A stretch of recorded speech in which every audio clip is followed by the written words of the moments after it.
Welcome back, everyone, and for today's body armor, we're going to be talking about urinary leakage with lifting. So a lot of the times with our lifters, CrossFitters, Olympic lifters, we notice a lot of pelvic floor tightness, especially when we get to heavier loads or, getting into that end range position or like lengthening that tissue at the bottom of the squat, or when we're sending our hips back for a deadlift. We'll notice leakage whether it's on the platform or you literally are dropping the weight and running to the bathroom.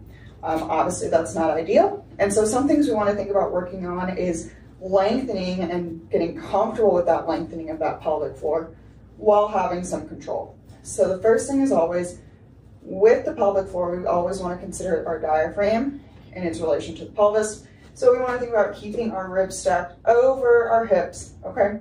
And so that way I'm not sitting here arching my back, my diaphragm and abdominal muscles aren't lengthened, and then my pelvic floor also isn't shortened. So that way things are nice and neutral, stacked on top of each other, and that way you can manage that pressure just a little bit more.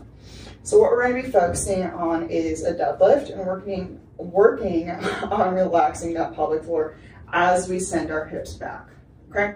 So yet again, rib cage over pelvis, and all I want you to think about really is free breathing and not holding your breath or trying to squeeze everything in nice and tight, because we need to work on lengthening that tissue through its full range of motion and not just staying snug as a bug, okay?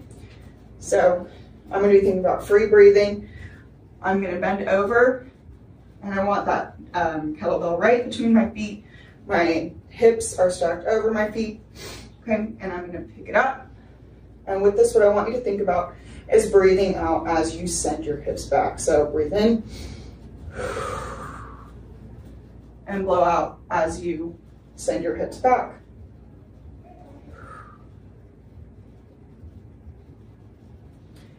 And so here we're really working on lengthening that pelvic floor and being comfortable with that as we eccentrically load those glutes as well, because having stronger hips can also help reduce some of the leakage that we experience.